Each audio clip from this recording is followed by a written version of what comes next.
Now, the story behind Tay-K and his charges sound like something straight out of a movie. If you're unfamiliar with Tay-K, his rap career blew up back in 2017 after infamously dropping The Race, a track where Tay-K bragged about catching a case and being on the run. And this track really blew up as people found out that the story behind the song was actually true. Now, before Tay-K's rap career ever actually blew up, he, along with 6 other people, were charged with the murder of 21-year-old Ethan Walker back in 2016. He was then placed on house arrest pending a hearing to determine if he was going to be tried as an adult or not, as he was 16 at the time. But Tay-K wasn't feeling house arrest. Nah, he decided, I'm gonna make a run for it. He tweeted out in March 2017, "This house arrest 12, they gonna have to catch me on Hood." And he then proceeded to cut off his ankle monitor and make a run for it. He spent the next 3 months on the run before dropping his track The Race, and he was actually found and arrested the same day the track dropped. And after being arrested, he was charged with 2 new crimes. He was charged with robbing and murdering 23-year-old Mark Saldivia at a Chick-fil-A, and he was also charged with assaulting a 65-year-old man. Now, though he was 17, the court ended up ruling that Tay-K would be tried as an adult for these charges, and from what I've read, it's not exactly clear how much time Tay-K is facing. There was a rumor he could be facing the death penalty, but that rumor was shut down by his manager. But things are definitely not looking good. One of his associates received life in prison earlier this year, and another accomplice got 20 years earlier this year as well. Now, Max B was on track to be a very influential rapper back in the mid-2000s until he ended up catching a case that would land him in prison for 75 years. Now, Max B is most known for popularizing the term wavy and a couple of different mixtape series that he had, like $1 Million Baby and Public Domain. But let's talk about what led to Max B being locked up for 75 years. According to authorities, back in 2006, Max B sent his ex-girlfriend and his stepbrother to rob 2 guys in a Holiday Inn. The robbery ended up going south. One of the victims of the robbery ended up being shot and killed. And about a week later, Max B's ex-girlfriend, his stepbrother, and himself were arrested and charged. The process for the trial went on for a few years, but in 2009, Max B was found guilty of murder, conspiracy, and robbery charges. And just a few months after being found guilty, he was sentenced to 75 years in prison. Now, recently, we've seen French Montana reach out, try to help Max B appeal his conviction. Max B was denied multiple times over the years, but in 2016, Max B was able to take a plea deal and have his sentence significantly shortened. Wiz Khalifa even tweeted out in 2016 saying Max B is coming home, sentence got shortened, looks like the gang will be working with The Wave. So although Max B was sentenced to 75 years, it looks like he could be getting out of jail within the next few.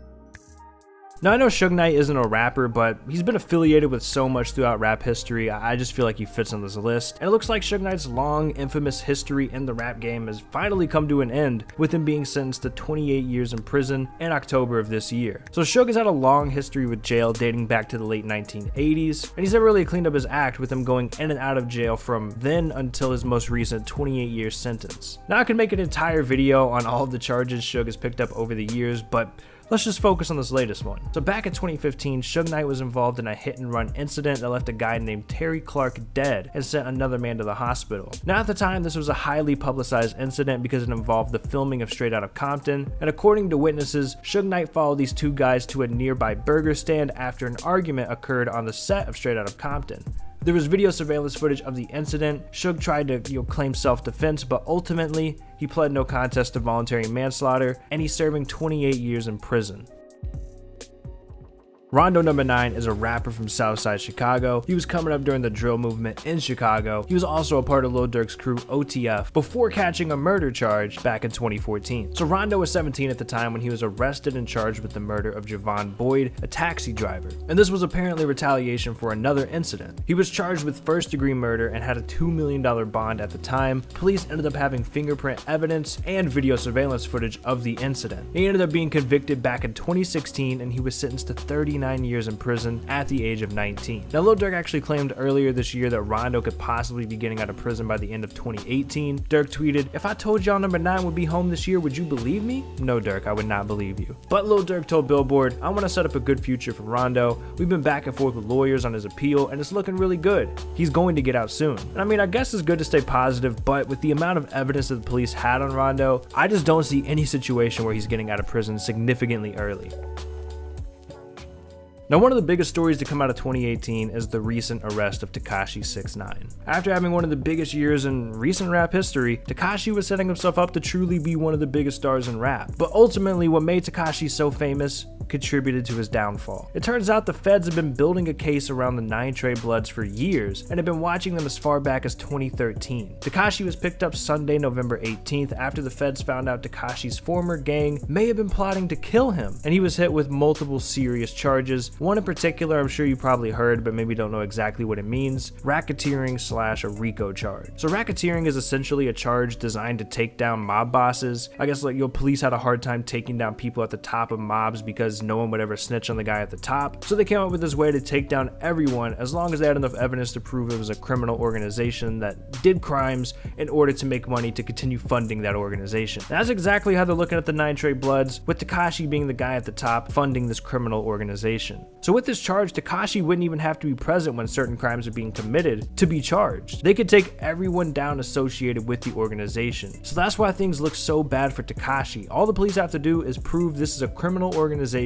and that Tekashi is a part of it for these charges to stick. And over the last year, Tekashi has built a brand around being a blood, specifically Treyway. And we saw Tekashi go into the Breakfast Club right before he was arrested. In that interview, he claimed, Treyway was something he just made up, didn't have anything to do with the gang. He also said that he fired everyone on his team, that he isn't affiliated with them. So Tekashi may have seen this coming, but it looks like it might be too late. Tekashi is facing 32 years to life in prison, and it's honestly going to take a miracle for him to dodge these charges.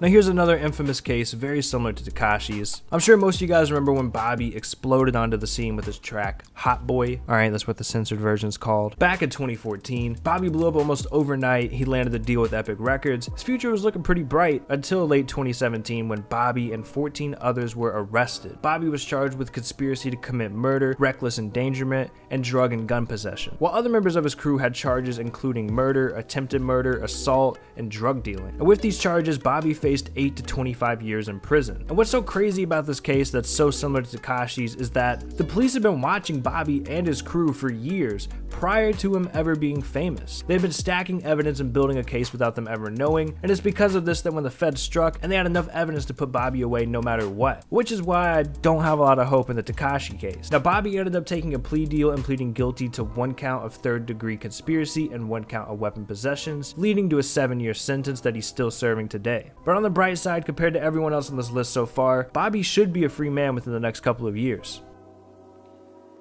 Similar to Suge Knight, Gucci was no stranger to jail throughout the years, but there was a couple of cases in particular that could have led to Gucci facing 20 years to life in prison. The first one was back in 2005. Right when Gucci was dropping his debut album Trap House, he turned himself into police when a body was found behind a middle school, and Gucci was then charged with murder. So this is what happened. While Gucci was at some chick's house, 5 men, 3 of them dressed in all black, busted into the apartment and began threatening to shoot Gucci, punching him and pistol whipping his friend. Gucci then fired shots in self-defense, killing one of the attackers whose body was found behind a middle school. Now, of course, with a murder charge, Gucci was facing serious jail time, but surprisingly, the charges ended up being dropped due to insufficient evidence. Now, Gucci claimed self-defense and he even had a witness that was there that backed up his story. But there was an even more recent case that almost landed Gucci a 20-year sentence. This was back in 2013 when a friend of Gucci's actually called the police for help because apparently Gucci was acting erratic and crazy. When the police showed up, they ended up finding weed and a handgun on him, and obviously cops finding weed in the gun is never a good thing, but it was even worse for Gucci because he was a convicted felon, and this is what led to Gucci facing 20 years in prison. Now, Gucci ended up being charged with 2 counts of possession of a firearm as a felon, and once again, surprisingly, Gucci was able to get a plea deal where he pled guilty to possession of the firearm and only had to serve 3 years in prison, with him being released back in May 2016. Lil Boosie, also known as Boosie Badazz, could have faced the death penalty. Now, Boosie has had a string of run-ins with the law throughout his career, but it was in 2010 that Boosie faced potential life in prison or the death penalty when he was indicted on federal charges of first-degree murder of Terry Boyd. He was also facing charges for 3 counts of possession with intent to sell narcotics and 2 counts of conspiracy to introduce contraband into a penal institution. And it was in 2011 that Boosie pled guilty to the drug charges, and he was sentenced to 8 years in prison with the murder case still pending. Now luckily for Boosie, he got a few breaks along the way. In 2012, he was found not guilty of that first-degree murder charge, and also in 2012, Boosie's lawyers were able to argue that the drug ring charges were set up because an informant offered to give Boosie some purple drink, which Boosie admits he was addicted to, in exchange for his help. And it was because of this that Boosie was able to get out of prison early back in March of 2014. Nowadays, Snoop is known as the laid-back, pothead uncle to everyone in the rap game, but it seems like a lot of people forget that back in 1993, before Snoop dropped his debut album Doggy Style, he was facing serious time in prison for first and second degree murder charges. Apparently, Snoop and his bodyguard got into an altercation with a supposed rival gang member, and that altercation led to Snoop's bodyguard shooting and killing a guy named Philip Waldermerum. Now, although Snoop didn't fire the shot himself, he was driving the car they were in, so he was also hit with murder charges. The case lasted multiple years, and it wasn't until 1996 that both Snoop and his bodyguard were acquitted of the murder charges. But the battle wasn't over for Snoop because he ended up being tried for voluntary manslaughter and accessory to murder, but both of those charges ended in a mistrial. Now what's interesting about this is that on Snoop's debut album Doggy Style, he had the infamous song Murder Was the Case, but he actually made that song before he ever actually caught the case. And Snoop has spoke about this, saying that he felt like making that song spoke that case into existence, and that's something that he tries to avoid doing now.